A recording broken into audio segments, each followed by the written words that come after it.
Hello guys, in this video let's talk about the BigONotation.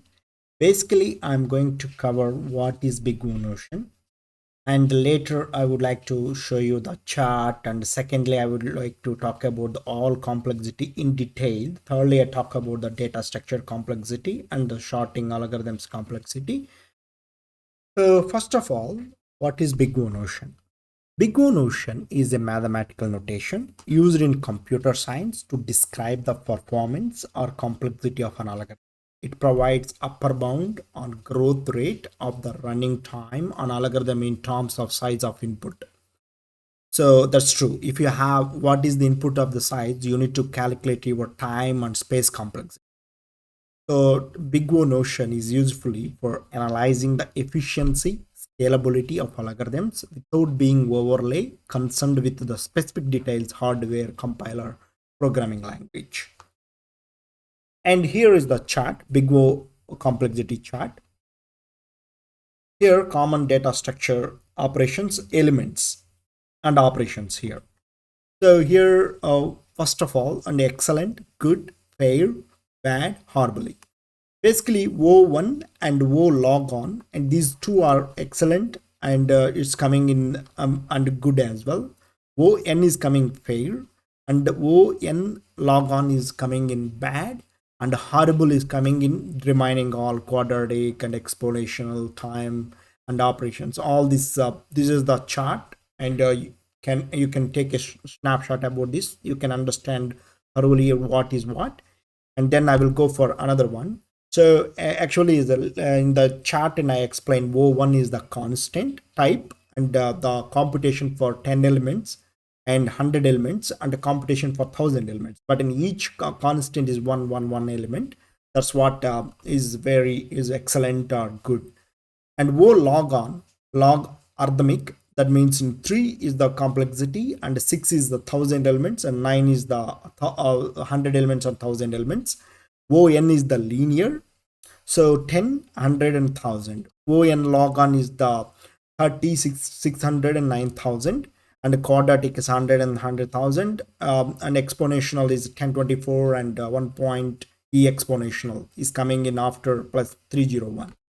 And that the factorial last one, 36 and 2, 8000 and something is coming. So you have a look onto this one and the last chart as well, guys, and just in compare together. So I'm going to show you one by one with the programming. So see here, O1 is the constant time. On one hand, the algorithm's performance is the constant and does not depend on the size of the input, accessing an element in array by index. See here, guys. So in this example, function and a constant time example, for example, just a return array of 0. So we have only return array of 0. This not that much complexity, constant time based on the array of index is giving. Next one is the O log on, logarithmic time, and binary search or sorted array. So here the binary search, we have the while loop and if condition, else if condition, else, and return is the value.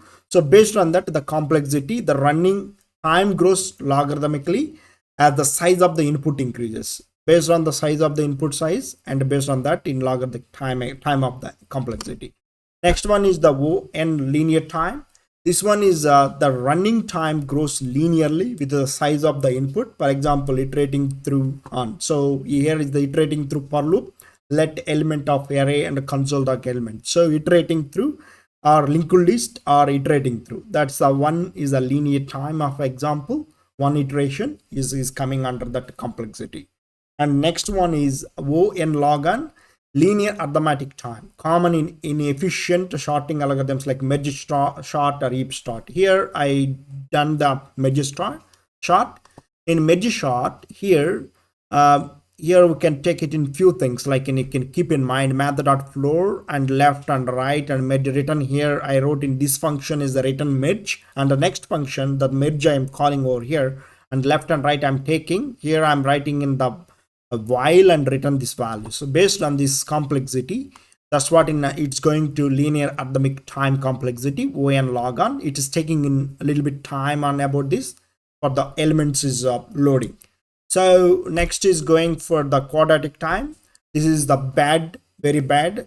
So the running bad complexity time is proportional to the square of the size of the input. For example, nested loops. Here, see guys, nested loops is the same input. Two for loops. Here, one loop is for the quadratic time example. One loop is array dot length I'm getting. Another loop is I'm getting again an array length of this one, and both of them. This is the nested loops have been iterating over the same input. That's what is the time of the complexity is the quadratic time of the complexity. Next one is the exponential time. So this one is the Fibonacci theory, Fibonacci algorithmic. So the running time doubles with each traditional and element in the input, brute force of algorithms, recursive algorithms, and yeah. See here, what is the recursive algorithms without memorization? So here I'm returning here directly. If n less than 1 means if the value is, if I'm less than 1 or 0, if I'm taking directly, I'm returning n. It's not, it's coming in else condition, it's going to recursive here. Again, I'm taking this same method, I'm doing in recursive. So in that case, the running of the time double additional element in the input. That's what is coming in this much time complexity, exponential time complexity. So next one is ONK, polynomial time complexity. Polynomial time complexity describes algorithms where running time of the polynomial function of the input size. Polynomial example, they have the three for loops, nested loop. One is the normal loop, and next is the another nested loop, another one is a nested. This is called as a polynomial time complexity, as well as the callback hell you are calling as. So here we have three loops, and that's the reason the time of the complexity is very high for this particular one. That's why I'm categorizing this one is the polynomial time complexity. Next one is the factorial time. This running time arrows factorial with the size of the input. For example, permutation or combination algorithms, factorial. So again, I'm calling as a recursively here. So first time is a return 1 if it is the n value is a 0 or 1, or else is coming in recursive, and also the factorial, like I'm doing a factorial over here. That's the reason the running time grows factorially with the size of the input. That's what in factorial time complexity. So BigONotation allows us to compare the efficiency of algorithms and make informed decisions about algorithm selection based on the expected input size. Yeah, based on what input size you are giving, based on that BigONotation you can estimate what is the time complexity, what is the space complexity. High level of understanding how algorithms scale without getting into specific details. When analyzing algorithms, it's a common to focus on the worst case scenario, as this gives an upper bound on the algorithm's performance. However, other notions like omega and theta are used to describe best case and the average case of scenario respectively. So I hope when I covered what is the BigONotation, and I've showed you all the complexities in over here. So guys, and just if you want to take a snapshots about this video or otherwise, you can keep it in mind. In very important guys, in each and every interview they are going to ask you about the BigONotation, and they will go to give you one algorithm, and you can do they will go to ask you about you can give the time complexity about that, space complexity about that, and you can understand about what is the BigONotation, how it is going to work out that one. So I hope that's all guys, and I covered in almost all about this video. We'll catch up in another video. Thank you guys. Bye.